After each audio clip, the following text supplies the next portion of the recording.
Hey, what's going on? Happy Tuesday, everybody. Welcome to Real Talk Real Estate Season 2, Episode 8. It's been a couple weeks since we've gone live. I've had some things going on that have kind of kept us from being able to get on here and do this show, but obviously wanted to get back to it and get things going and talk about different things to let you know what's really happening in the real estate market. As you can see, I'm flying solo today. Greg is actually on his way to Indianapolis to go see a Justin Timberlake concert, so let's hope he has safe travels and everything goes well for him. So apologize, I'm a little bit behind the time today. We've had a couple technical difficulties, been on the phone taking care of some other things, but that's real estate for you. Like I said, Real Talk Real Estate means the reality behind real estate, and the reality is sometimes things happen and come up, and we just got to adapt and adjust and move forward accordingly. So today, the topic of conversation is let's talk contingencies. If you watch HGTV or other shows like Loved or Listed or anything else that's going on with the real estate market, a lot of people want to talk all the time about, hey, if we want to make an offer on this property, what can we do to make it a contingent offer? And the first thing I want to say is that that's kind of a misnomer about a contingent offer, because technically every single purchase agreement, every single contract that I write for a buyer has some form of contingency in it. The entirety of the purchase agreement is about an 8-page document, and it goes through multiple different contingencies of the contract, whether that's a financing contingency if they're getting a mortgage, if that's an appraisal contingency, whether they're financing or paying cash for the home, or inspection contingency, saying, hey, this home is contingent upon having and agreeing to an inspection process where we are able to negotiate different terms. So pretty much every single offer that is negotiated has some form of contingency included in that. And that's what is called the pending period or the due diligence period if you're going through like commercial real estate or things of that nature. So just thinking of, hey, I want to make a contingent offer, a lot of people don't really understand the specifics of what that means. So everything could be considered a contingency. But today, the big thing that I want to talk about is the type of contingency that is, hey, I want to buy your home, but it's contingent upon me selling my home first. And really in this market, that's something that happens pretty commonly. There's a lot of people who are putting offers on homes that have to sell their home first to be able to buy, or want to sell their home first to be able to buy. And there's a key differentiating factor there that I'll talk about here in a little bit. There are actually two different kinds of contingent offers in our marketplace. And that may throw a lot of people for a loop. They may just think, oh, hey, I just make a contingent offer. But actually there's two different forms that are utilized, and there are specific forms. And those two different kinds are a limited purchase contingency and a first right purchase contingency. For the most part, that means basically the same thing. I'm going to negotiate a deal with the seller. I'm going to get an agreed upon sales price, closing time frame, all of these different details to say this is the deal that I will go through with once I get my home sold.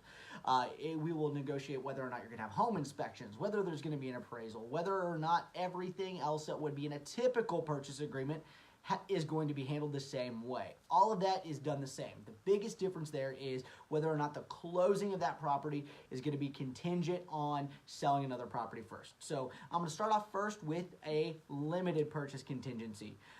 In a limited purchase contingency, I'm going to negotiate a deal. Let's say I'm buying a house. I'm going to negotiate a deal, get it all done. Everything else is going to be acceptable. I'm going to deposit earnest money just like I would on any other offer, but that seller still has the option, the right, and the ability to keep their home on the market, market it as for sale to the general public, and to make sure that it is still available to any other buyer who wants to see that home. And that's a big thing that most people don't realize.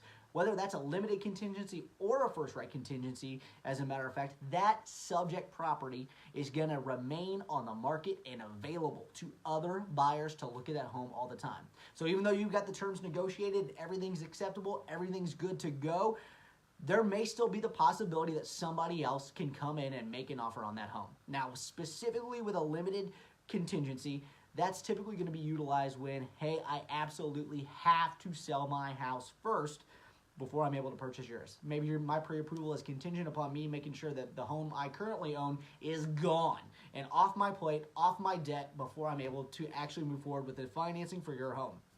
In that case, that seller has the option to go and negotiate any other deal and accept any other offer without even notifying you that they plan to do so. In that case, if they do accept that other offer, they will move forward in the pending phase on that transaction. And at that point in time, they can release your contract, return your earnest money, no penalty, no harm, no foul, but they are able to go ahead and move forward with a purchase with somebody else.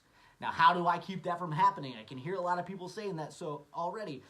Unfortunately, if you're a limited contingency buyer, there's really not a great way to make that happen other than make sure when you negotiate a deal, you negotiate that deal the absolutely best offer that you can possibly make with the highest price, the lowest concessions, and no other major contingencies put in place that are potential red flags for that seller. Maybe if you're paying cash, but that cash is coming from a sale of another home, you say, hey, you know what, I'll never have the house appraised. Or maybe if you're in a position where it's brand new construction or something else is going on, that maybe potentially you can waive inspections. Not saying that's always going to be an option, but anything you can do to make yourself stand out against any other competing offers that may come in is going to be your best bet. The second thing you can possibly do is, if you don't have to sell your home first, but you really, really would like to, you can put in what's known as a first right contingency, which basically has everything else exactly the same as that limited contingency, except you negotiate a time period after the seller would receive and accept another offer that they have to come back to you and say, hey, we have an acceptable offer at this point in time that we have already said we will take. You have whatever it is. It could be 24, it could be 36, it could be 48 hours. You negotiate that on the front end that you have to decide, you know what, I'll go ahead, I'll remove my contingency and move forward with purchasing your home right now. Or, hey, unfortunately, I'm just not comfortable with that at this point in time. I've decided I'm going to go ahead and I'll let you move forward with that other offer. That's the big difference there. That's the only time you have that option, is if you negotiate and reserve that first right contingency. And yet again, I will state that only can be negotiated if you are capable of buying that home without selling your home first. It cannot be contingent upon the financing without you owning two homes at the same time. Now, that's the buyer's side. Those are the two different contingencies that are available that can be utilized.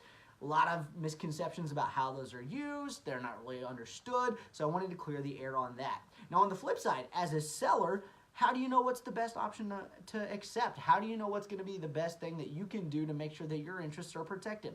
Well, first off, like I said, if you're in a position where the other person can't buy that home and they're trying to write it as a first right contingency, your agent should catch that and be like, hey, look, no, this is not acceptable. We're not going to do that. We're not going to hold that first right. They can't exercise it anyways at any point in time, so we're not going to be able to tie that up. Let's go with that limited purchase contingency. Now, on the flip side on that as well, our regulations in RMLS state that whatever contingency you have accepted has to be disclosed to all other buyers. As a seller, I tell my sellers all the time as a listing agent, hey, we definitely do not want to accept at any point in time a first right contingency in the market that we're in. Doesn't matter if they're in a position where they can move forward without selling first. You may not want to accept that because a lot of times other agents who are working with buyers, they may see that disclosure and say, hey, you know what, there's a first right contingency on there. Even if we get this deal worked out, we've got the price accepted, everything's good to go, there's somebody else who could come and swoop in and still take that deal out from under you because they've got that first right contingency, and a lot of other buyers agents just won't show the property. So as a listing agent, I tell my seller, probably not necessarily the greatest idea. If we're getting a ton of activity, we're getting a lot of showings, we've got all kinds of action, kind of keep that in the back of your mind.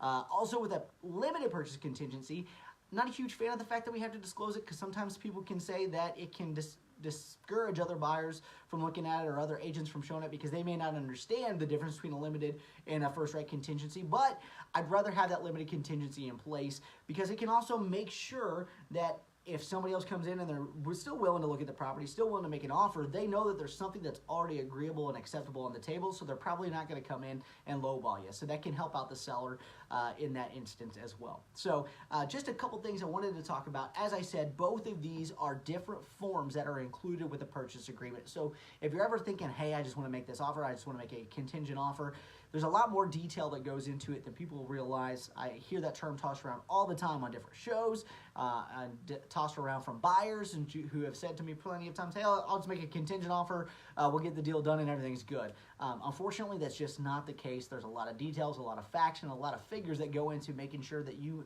are offering A, the right type of contingency, and B, you're protecting your interests the best possible way that you can. As always, I'm always interested in knowing what you guys think, or if you have any questions or any comments or any experiences you may have had with utilizing these contingencies in your own personal life. So let me know in the comments down below any questions you might have or any information that you could share with your personal experience. As I said, Greg is on the road today, traveling up to Indy, so keep him in your thoughts. Make sure that he gets there and back safely. In the meantime, if you have any ideas on different topics that you'd like to hear about here on Real Talk Real Estate, you can let me know in the comments. You can send me a message here on the page, or you can give me a shout at 812-779-6273. Hope you guys enjoyed this information. We will be back live next Tuesday, hopefully the both of us, ready to go with Real Talk Real Estate. Hope you guys have a great day.